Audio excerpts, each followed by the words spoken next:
God wanted you to hear this today. Don't scroll past this message. In Book of Isaiah 41:10, it says, "Do not fear, for I am with you. Do not be dismayed, for I am your God." This verse is a reminder that no matter what you are facing today, you are not walking through it alone. God sees the battles you fight in silence, the worries that keep you awake at night, and the prayers you whisper when no one else is listening. Sometimes life feels uncertain and the path ahead isn't clear, but God doesn't abandon the work of His hands. He strengthens you when you feel weak, He guides you when you feel lost, and He lifts you up when the weight of the world feels too heavy to carry. Right now, take a moment to breathe and remember this: you are held by the same God who created the heavens and the earth.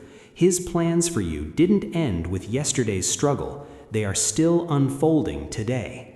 If this message speaks to you, type "God is with me" in the comments and share it with someone who might need this reminder today.